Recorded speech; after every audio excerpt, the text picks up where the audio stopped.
Magandang araw sa inyong lahat mga kabayan at kaibigan. Ako po si Jamey Iris and welcome to my talk show entitled Jamey Iris TALK TV, where we will discuss about different relevant topics na makakatulong po sa inyong lahat, whether you're in the Philippines or you are actually overseas.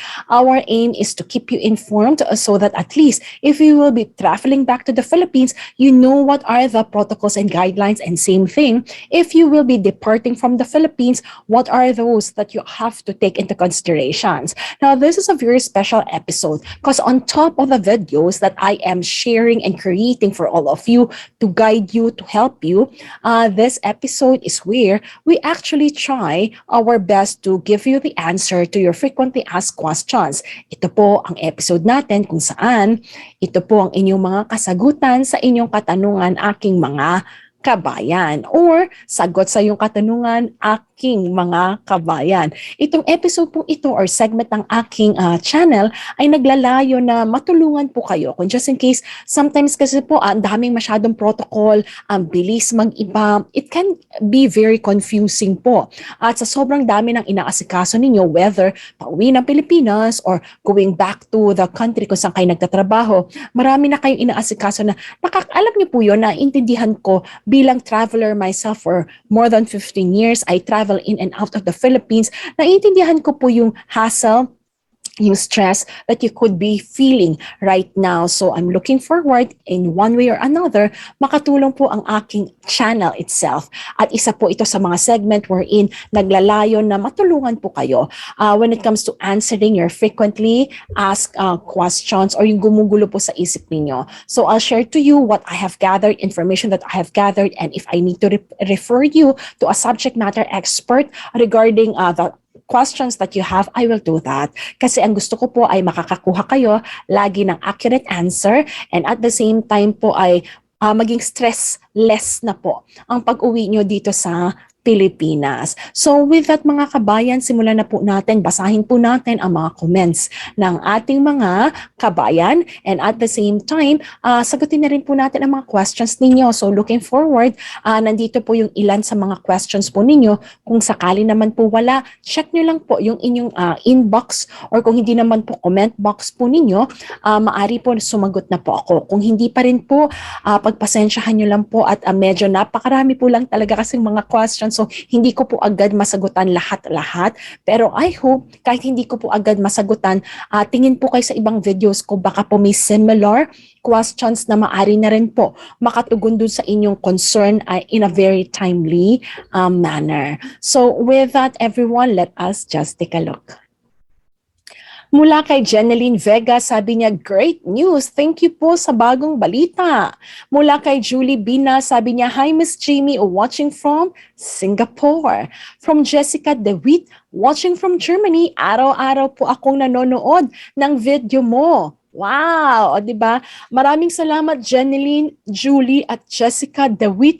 Whether you're kahit saang bansa po talaga, ang natutuwa po ako talaga is patuloy pong pagsubaybay ninyo. Alam niyo yon, again, from the USA, from Canada, South Africa, South America, ganun din po sa Europe, Middle East at Southeast Asia and Australia. Grabe po, natutuwa po ako talaga na patuloy po kayong nanonood sa aking channel, at maraming salamat din po sa pagpapahatid po ninyo na how the videos or how my channel is actually helping you, and at the same time yung mga information po ninyo na sinishare sa akin about your travel, how smooth it is. Alam niyo po, nakakatulong din po siya sa ating ibang mga kabayan. Kaya patuloy po kayo mag-share mga kabayan, dahil po marami po kayo natutulungan din when you share your travel journey po papunta sa Pilipinas or palabas ng Pilipinas. Jeneline, again, you are most welcome. I'm simply so happy na palagi ako'y nag-update sa inyo. Kay Julie at kay Jessica, Julie Binas and Jessica DeWitt, from Singapore si Julie, and from Germany naman si Jessica. I'm simply so happy na araw-araw talaga na nanonood kayo. And yun, kumbaga talaga hindi kompleto ang araw kapag hindi ko kayo kasama, hindi ba? And kay Joy Weger, ayan pa, isa pa nating masugid na subscriber. Sabi niya, "Hi Miss Jamey, good afternoon. Thank you so much for daily updates. Stay safe and God bless." From Isa Al-Sahihati, "Thanks for your update, ate. Hopefully all your videos include English language." Yes, Isa. So we are working on that. So what we are trying to do is, produce English language. Although this video is in Tagalog, don't worry, Isa. Okay, we'll include also this comment on our English language. So I'm creating more English videos nowadays simply because po para marami pong kumbaga makakinig at makaintindi po ng ating video, marami din pong mga kumaga videos natin makatulong kahit sa ibang lahi po. Pero huwag kayong mag-alala mga kabayan. Syempre ang Tagalog, laging nandyan. Hindi mawawala po ang Tagalog, syempre po.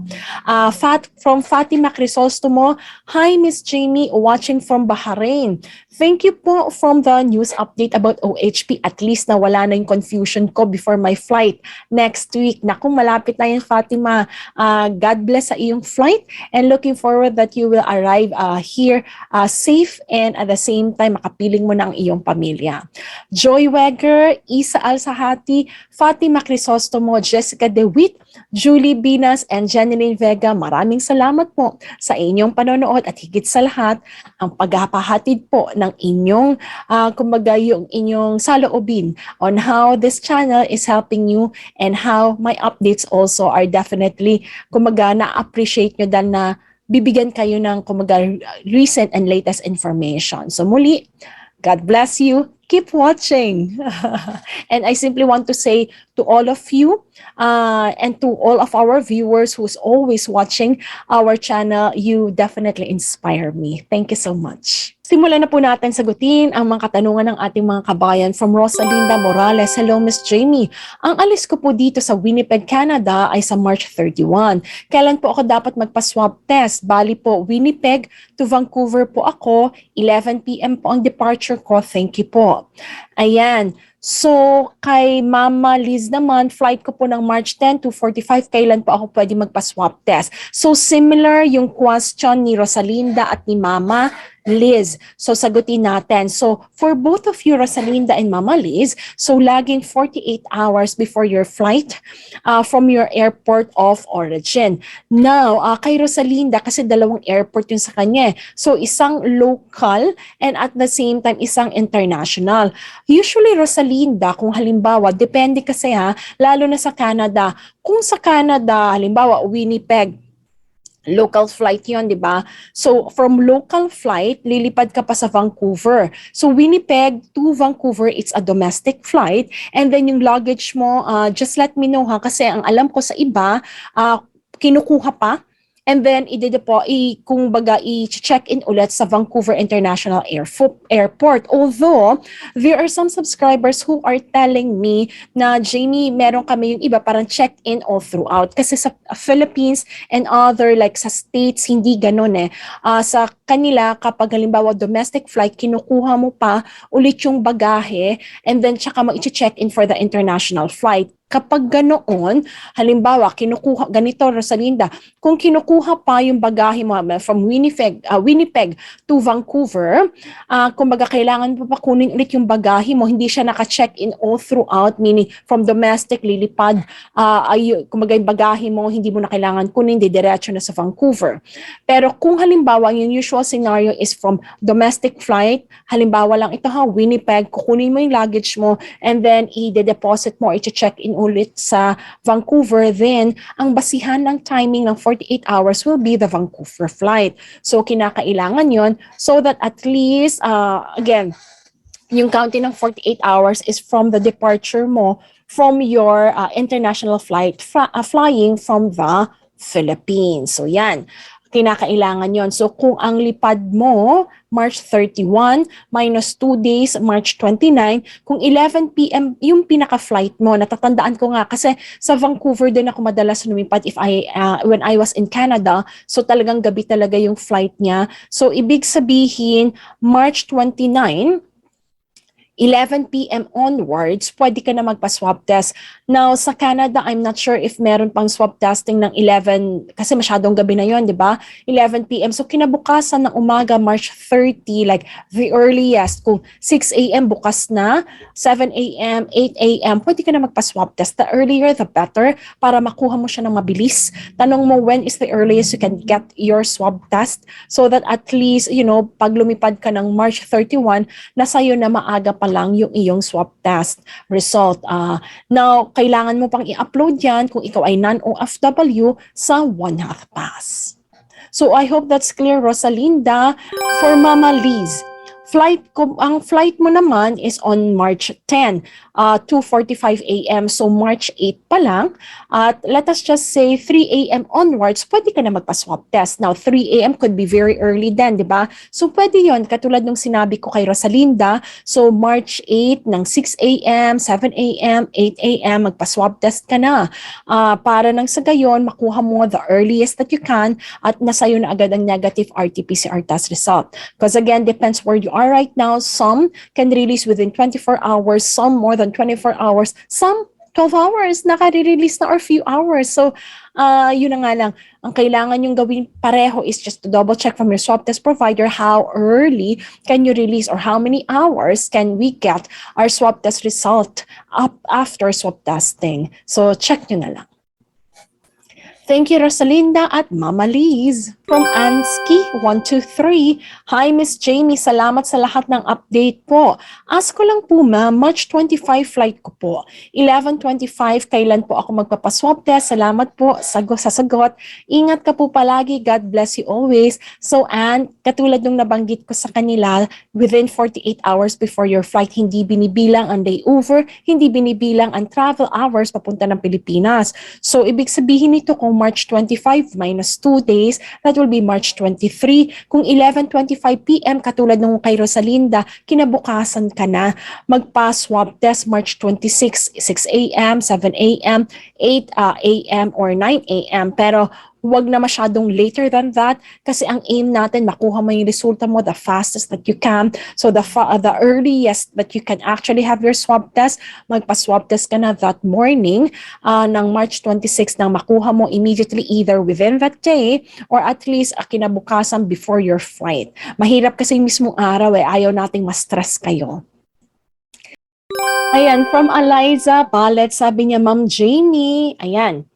Ask ko lang po, ano ang mga kailangan pabalik sa Saudi? Salamat po and God bless sa'yo. Eto, Eliza, ang mga kailangan mo pagbalik mo sa Saudi. Since hindi mo na-mention kung ano yung airlines na sasakyan mo, bigay na lang tayo ng example. Pero ang mai-advise ko sa'yo, bago yung mismong lipad mo, yung date mo, ng paglipat sa Saudi, check mo ulit sa mismong airlines ninyo nang sa gayon, just in case may any changes, alam mo naman, papago-bago ang protocols natin, ay updated ka. But for the meantime, ito yung hinihingi nila at this point in time na sinushoot natin itong video at sinasagot ko ang iyong katanungan. Ang example na ibibigay ko sa iyo ngayon is from the Philippine Airlines. Kasi madalas naman ito yung ginagamit ng marami nating mga kabayan. So kung ikaw ay lilipad from the Philippines, from the Kingdom of Saudi Arabia, so Dammam or Riyadh. So ang travel requirements sinasabi dito na subject to change siya at a very short notice by the issuing government authority. As such, the posting that I will discuss to you or what we can see from their website below is not real time and serve only as a guide. So you are requested, katulad ng nasabi ko Eliza kanina, please confirm your requirements directly with the offices or websites of your place of origin and destination. So ang example nila dito is travel requirements overview. Number 1, sino ba ang mga allowed na travelers pabalik ng Saudi?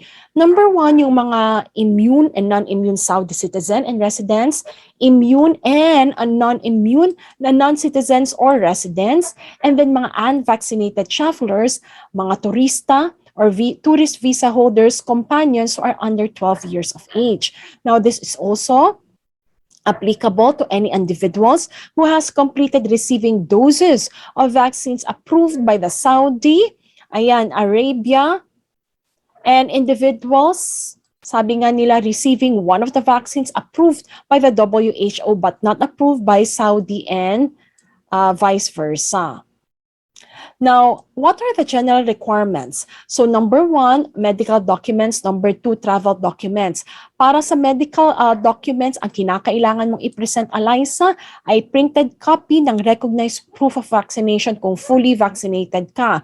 So again, nabanggit naman natin earlier kung ano yung condition nila. So again, printed copy of recognized proof of vaccination. For example, yung national certificate, kung sa Saudi ka nabakunahan, then yun yung maaari mong i-present sa kanila. Kung sa Pilipinas ka naman nabakunahan, VaxCert PH naman. Now, number 2, travel documents. So, ano ba yung mga travel documents na i-expect nila sa'yo?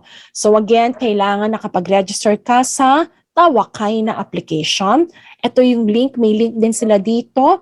And then, number 2, vaccination registration. So, kung non-Saudi ka, ICAMA holder ka, who are currently outside Saudi Arabia and have received one of the vaccinations na approved by Saudi Arabia, please register dito sa website na ito. This is https eservices.moh.gov.sa/corona vaccine registration, or click mo na lang tong link once nagpunta ka dito sa Philippine Airlines website, kung Philippine Airlines yung iyong kumbaga eroplano. Now, number 3, printed copy ng OEC mo, kaya nakailangan yan. And then medical insurance that covers COVID-19 treatment for non-Saudi citizens and visit visa holders. Kung meron ka namang medical insurance, halimbawa nagtatrabaho ka sa Saudi, then maari naman i-present yun basta may coverage sila ng COVID-19 for you.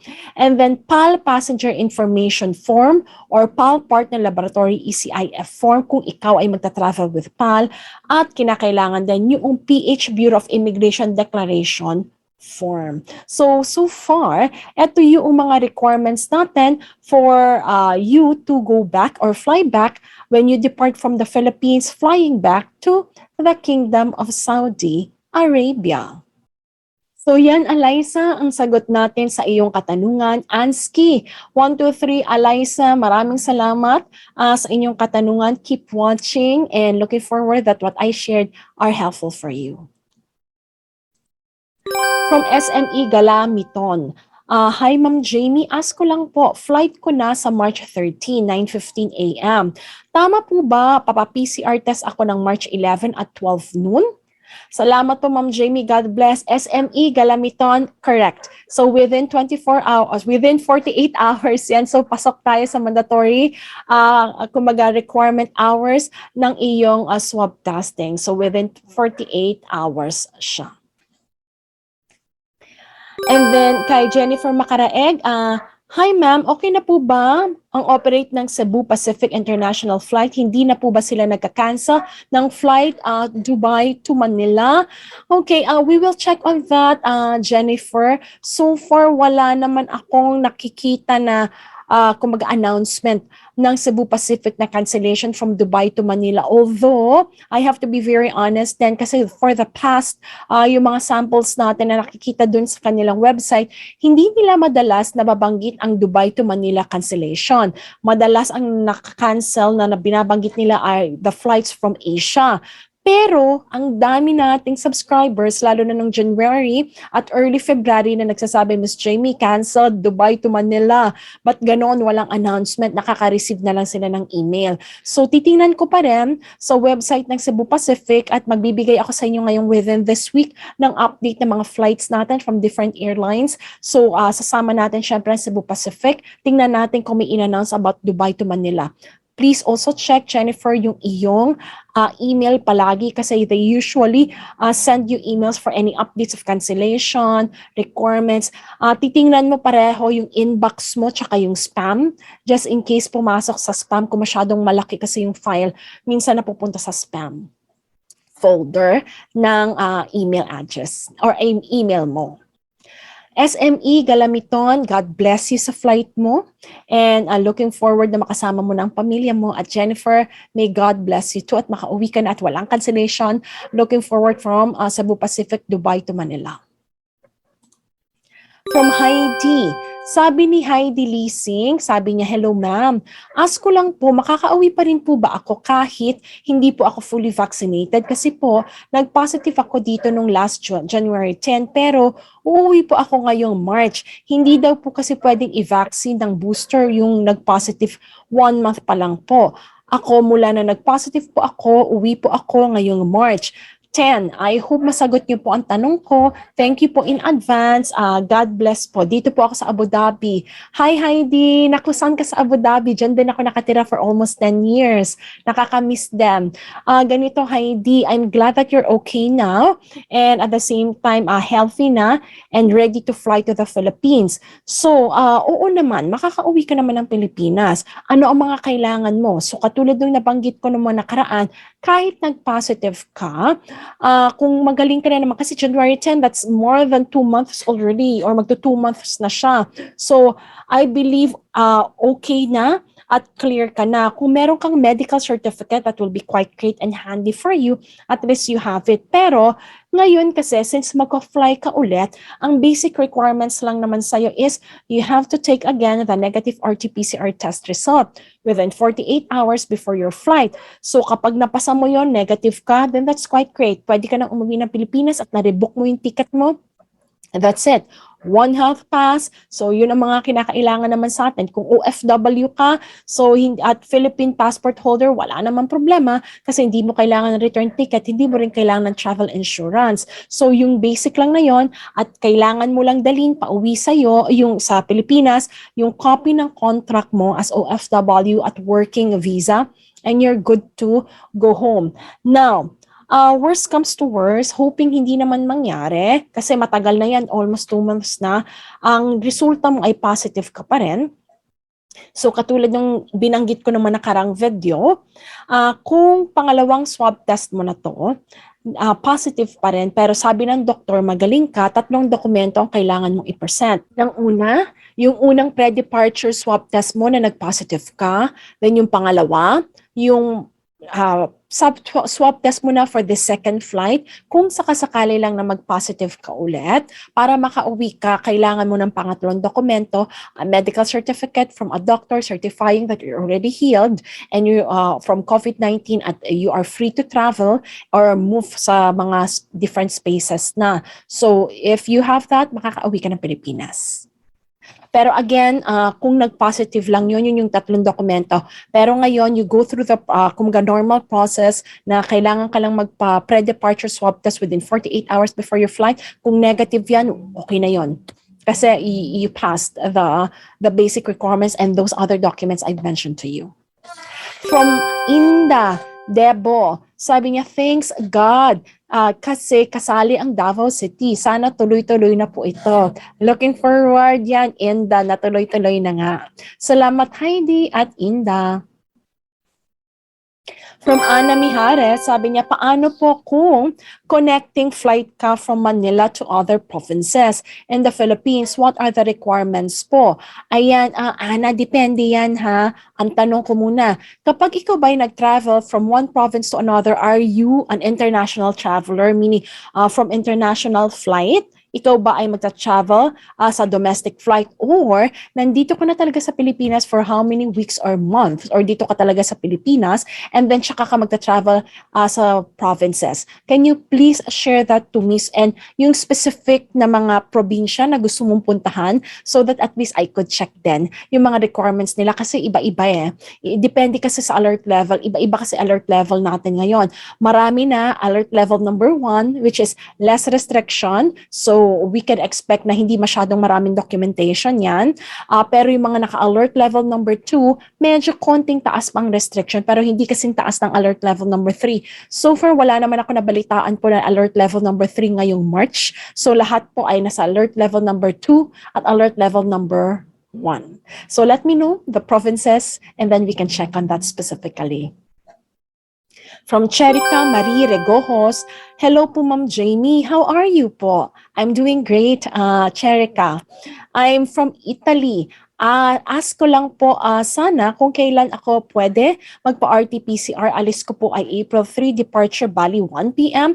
Thanks a lot. God bless. So, Cherika, like what I've mentioned to the first three viewers natin regarding swab testing within 48 hours ito ng departure mo. So, kung ang lipad mo sa Italia ay April 3, maaring April 1, okay, 1 p.m. onwards, like 2 p.m., 3 p.m., 4, 5, 6 p.m., pwede ka na magpa-swab test. And then make sure, i-check mo sa swab test provider, gaano ba yung tagal ng process nila at when is the earliest you can actually get the swab test result. Ayan, you are most welcome. And then, ciao, Cherika, and of course, Ana. Maraming salamat sa inyong dalawa. Mula naman kay Henry. So, Chai Seng, hello po ma'am. Isa po akong OFW, vaccinated na po ako ma'am with booster pero nag-positive pa rin po ako last January 13 at recovered January 29. Halimbawa po bang uuwi ako ng March 25 at sa 48-hour swabbing before flight ay nag-positive ang resulta, papayagan pa rin po ba ako makauwi or makasakay ng eroplano? Ayan, Henry, again, a great question. Katulad ng nabanggit ko kanina sa isa ring nagtanong sa atin na kung nag-positive din siya. So, unang-una, katulad ng nabanggit ko kanina, kung you have to go through the basic protocol, which is taking the pre-departure swab test for the second time ngayon kasi nga nag-positive ka dati, and then titingnan natin kung magne-negative. Kung nag-negative result, that's well and good, okay na siya. Ngayon yung tanong mo kung nag-positive, papauwiin ka pa rin ba? Oo, kung maibibigay mo yung 3 dokumento na nabanggit ko kanina. Ulitin ko lang, yung positibong resulta ng iyong swab test nung una kang na-swab test, yung January. Pangalawa, yung ngayong swab test na sabi mo kung sakasakali lang na mag-positive, kasama yon, copy na yon at medical. Okay, medical certificate from a doctor saying that you already recovered from COVID-19 and kumbaga you're free to travel na. So very important yon kasi just in case, sabi mo nga, baka may remnants pa ng COVID-19 sa'yo at matrace, just in case lang, meron po kasing ilang instances na ganon, kaya ang IATF mo nagbigay ng provision na makakauwi pa rin ang ating mga OFW or mga Filipinos po, basta provided nyo yung 3 documents na yun na may certificate. Kasama po yung pangatlo, certification ng doctor, you're already free of COVID-19 and pwede ka na mag-travel, so makakauwi ka. From Gaven Fetal Vero. Sabi ni Gaven, salamat po sa clear info ma'am. By the way, Justinville po ba kayo nakatira? Kasi sa Silver Homes po ako. Aba, ayan. Ayan, malapit-lapit lang. Malapit, Gaven. Ayan, Silver Homes ka pala. So you are most welcome and I'm simply so happy to help. Ayan. So, Caviteño rin pala. So maraming salamat Henry and Gaven. From Inda Debo, hello ma'am, ask ko po, what if fully vaccinated at connecting flight po? 2 dose lang sa akin, wala po akong booster ma'am, hindi na po ba ako i-quarantine? So Inda, if you're an international traveler flying to the Philippines, okay lang yan. Kasi ganito, ang vaccination natin, ang tawag po doon sa halimbawa, yung unang-una na nagpa-swab test po tayo, ang tawag doon ay primary vaccination. So yung primary vaccination, yun usually yung tinatanong sa One Health Pass. First dose or second dose, if it's a 2-dose series, or if Johnson yan, 1 dose lang siya. Hindi pa required naman, as of now as of now yan, hindi natin alam in the coming weeks or coming months, hindi pa nire-require ang booster. So walang problema, makakauwi ka, kasi even yung mga non-vaccinated or partially vaccinated, nakakauwi naman sila. Kaya lang sila magko-quarantine. Ikaw, hindi mo na kinakailangan mag-quarantine provided, ito pa, mga kondisyon natin, OFW ka ba? Kung OFW ka, tatanggapin naman basta magpakita ka ng fully vaccinated, yung kumaga certificate mo na fully vaccinated ka. At dapat yung brand approved ng WHO at ng Philippine FDA. Pangalawa, yun, kung ikaw ay OFW, tatanggapin naman yung certificate mo kahit sa ibang bansa ka, nagpa-certificate, may special provision for OFW. Pero kung non-OFW ka, tatlo lang ang requirements ng tinatawag nating vaccination certificate that will be accepted in the Philippines. Number one, yung tinatawag natin na yellow card or booklet ng WHO. So, yun yung tinatawag nating ICV or International Certification of Vaccination. Ganito yan mga kaibigan. Usually ito, nakukuha to sa bansa kung saan kayo naroroon right now. Like sa Pilipinas, meron lang tayong site na pwede actually mag-apply ang sino man, kahit may VaxCert PH na, which is the National Certificate ng Philippines. And then, kung kailangan, halimbawa, dun sa bansa na pupuntahan, hindi ina-accept yung VaxCert PH, ang mga Filipinos po pwede mag-apply ng ICV or WHO card. Sige, gagawa ako ng video regarding that para kung may mga Filipinos na nais mag-apply ng WHO yellow card, magkakaroon kayo. So it goes to show them, kaya ko ini-explain sa mga kabayan natin na kung sakasakaling wala pang reciprocal agreement. Kasi yung pangatlo na po is, yung pangalawa, VaxCert PH ng Pilipinas, kung dito kayo nabakunahan. At kung kayo sa abroad, katulad ko po, nabakunahan sa ibang bansa, yung 2 doses ko. So, ibig sabihin, hindi ako pwede ng VaxCert PH. Wala rin akong WHO yellow card. Pero yung pangatlo, kinakailangan yung bansang yon may reciprocal agreement with the Philippines. So far po, punta po kayo sa community page ko. Yung community page ko, pinost ko po doon yung galing sa DFA na updated as of March 1 na list ng mga countries na meron na pong reciprocal agreement with the Philippines. So visit my community page and makikita nyo po yun. So ang gagawin ko na lang po, every time may update po tayo, aside sa video na gagawin ko, ay i-update ko po yung community natin. So that at least ano man po yung importanteng mga information ay mailagay ko doon, tapos tingnan nyo rin po para at least makatulong din po sa inyo. Now, yun yung meron tayo. So, check nyo rin sa ibang bansa, saan sa inyo pwedeng mag-request ng WHO yellow card. I know yung iba nagkakaroon ng challenge dito. So, just double check. Again, sana makatulong ang ating Philippine Embassy dito, hoping that they actually know. Kasi there are those, for example, na we also ask, na medyo na-challenge din sila at hindi nila ako nabigyan ng sagot. Kasi meron pa tayong mga kabayan sa ibang bansa na, Miss Jamey, nagpapatulong sila. Saan ba makakuha ng yellow card? So, I emailed also like the Philippine Embassy in that country. However, hindi po nabigay sa akin yung talagang information. I'm not sure if wala talaga doon sa country na yun o wala lang yung information sa kanila. So, double check po so that at least alam nyo, I believe meron yan sa isang bansa, yung kailangan lang malaman saan talaga. And that's it. In the looking forward that it can actually help you. So just go to my community page and just double check just in case. So booster is not required for you to go home. Not yet, at this point in time.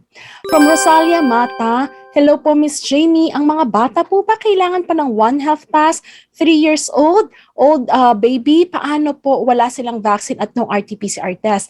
Rosalia, unang tanong, kailangan ba i-register sila sa One Health Pass? Yes. So, kailangan i-register sila. Pangalawa, paano wala silang vaccine? Okay lang yon. So, kapag tinanong, kung vaccinated ka na ba, so para sa bata, kasi ikaw ang gagawa, if you're the parent or the guardian, you have to create it for them. Gagamitin mo yung email address mo, pati phone number mo, para yung confirmation sa'yo ipapadala. And then, after that, kailangan namang, kung tanongin kung may vaccination, lagay mo lang no, okay lang naman yon. Kasi automatically, bata naman yan, maiintindihan nila yan.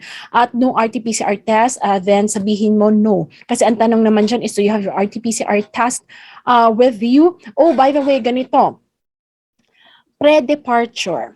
Ang mga OHP, lahat kinakailangan, merong OHP. Vaccine, okay lang na wala. Ang mga bata, lalo na ang 12 years old, ang mga, below 12 years old. Pero pre-departure swab testing, yung pre-departure swab testing naman natin, lahat, kumbaga ang required dyan ay 3 years old pataas. Anyone pababa ng 3 years old, hindi nire-require ng pre-departure swab testing. Pero 3 years old pataas, may pre-departure swab testing as of the last protocol that we have actually checked.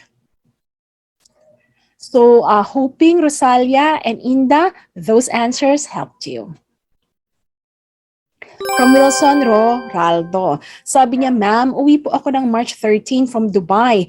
Then balik po ako ng Dubai March 26. Kailangan pa ba ako ng PCR test pabalik ng Dubai via Singapore Airlines? Fully vaccinated na po ako. Thanks. Okay, ganito Wilson, medyo mahigpit kasi ang Singapore So we have to check if Singapore actually requires an RT-PCR test, ganun din ang Dubai. So let me check that for you. Okay, so let us just take a look. Titingnan natin, so we'll divide this into two parts. The first one is yung requirements for Dubai. And then let's take a look and revisit ang Changi Airport ba? Will they be requiring something from you when you actually transit? So tingnan lang natin. Okay, so the example that we will be using will be Philippine Airlines again. Now, as per the Philippine Airlines, so if you will be traveling back to the United Arab Emirates, Dubai, again, same as we mentioned earlier, travel requirements are subject to change at short notice by the issuing government authority. As such, posting of the advisories below is not real-time and serve only as a guide. Please ensure that you confirm your requirements directly with the offices and websites of your place of origin and destination. So travel requirements for Dubai or the UAE. So allowed travelers will be the UAE citizens and residents. Unvaccinated UAE citizens are not allowed to travel out of the UAE effective January 10, 2022 until further notice. So again, GCC citizens and residents, visitors and tourists traveling to Dubai, and transit passengers. So what will be the general requirements? So for the medical documents, you are actually expected to provide a valid recognized vaccination certificate that reflects the completion of doses of vaccine approved by the WHO or the United Arab Emirates, provided with QR code system. And then number 2, printed copy of a negative COVID-19 test, RT-PCR result from DOH accredited laboratories with validity no more than 48 hours before departure. And then when we talk about the negative COVID-19 test result, are not applicable to the following travelers. So number 1, UAE nationals. Number 2, inbound passengers escorting first-degree UAE nationals relative. Given that they are traveling together, domestic workers escorting UAE national sponsors during travel, given that they are traveling together, and transit passengers. So for transit passengers, no need for that. Now, it is mandatory that negative test report includes a QR code which is linked to the original report for the verification purposes by the airlines through a mobile or cell phone, and validation by the representatives of Dubai Health Authority upon the passenger's arrival at the Dubai airport. RT-PCR test results must be in English or Arabic languages only. Children under 12 and passengers with moderate to severe disabilities are exempted from PCR. Or valid medical certificate issued by the relevant authorities that the passenger has recovered from coronavirus SARS-CoV-19 within a period of 1 month, and the date of recovery and the date of arrival provided with QR code system. So, ito naman po kung sakasakali nagka-COVID kayo. So, what are the other travel documents? You need to complete the UAE undertaking form, the return permit for resident outside UAE, form issued by the General Directorate of Residency and Foreign Affairs or GDRFA for travelers from restricted countries, and then COVID-19 Dubai Smart App, PAL Passenger Information Form or PAL Partner Laboratory ECIF form if you will only be traveling with PAL PH Bureau of Immigration Declaration Form, a return ticket if you are a tourist and printed copy is required, and then OEC for OFWs and travel insurance with COVID-19 certificate for tourists. Quarantine requirements, all inbound passengers shall undergo an RT-PCR test upon arrival in Dubai if requested, and then an inbound passenger are required to self-quarantine until the negative test result is released. So far, yun ang mga requirements natin for United Arab Emirates or upon your arrival in Dubai. So, ang next question is yung transit naman sa Singapore Airlines. So, kapag nag-transit ka naman siya or Singapore Changi Airport, kapag nag-transit ka naman sa Singapore Changi Airport, ito yung pinaka-latest from Changi Airport. So, you can visit always this website. This is changiairport.com. So, transiting through Changi Airport, sabi dito, travelers who transit through Changi Airport can expect an experience that has been designed to protect the health and safety of passengers and workers while remaining convenient and comfortable. Under the government's transit travel rules, passengers who arrive in Changi and plan to depart on a different airline must have both flights booked in the same booking itinerary. So single lang po siya dapat. Passenger must also have their checked-in luggage tagged through from the origin airport to their final destination. So, ibig sabihin po, hindi ninyo na kailangan kunin from the, kumbaga, doon sa carousel in Singapore, dapat tagged all the way through hanggang sa final destination yon. And then, passengers interested in connecting through Changi should consult their airlines on option available. Now, what else? The transit process, no, applicable to transiting travelers, except for those from countries or regions in the restricted category as classified by Singapore's Ministry of Health. So just check that, please. And then passenger can also experience our facilities, as well as shopping and dining options within the departure transit area. Now, COVID-19 test requirement. A pre-departure test is not required for transit travelers for all flight arriving in Singapore, including VTL flights. So everyone, so yun naman yung pinaka-importante. So hindi kailangan ng RT-PCR test kasi transit ka lang naman and nakatag yung bag mo all the way, all throughout. So please visit this website at makakakita ka pa ng details about rest, shop, and dine-in, transit hotels if needed, lounges, and then yung boarding gate as well. So again, I've traveled several times sa Changi Airport. Napakaganda po talaga ng airport na to. Yun na nga lang, of course, nagkaroon lang ng kumbaga kumbaga higher restriction nitong COVID-19 or pandemic crisis. Pero ngayon, better na siya. So now it's better. Wala nang pre-departure test that they're requiring, unlike before. So with that, Wilson, looking forward that this information helped you. Now from Tony Balange, sabi niya, Ma'am Jamey, ask ko lang po, kung yung pauwi ng probinsya, sagot pa rin po ba ng UWA? March 9 po flight ko.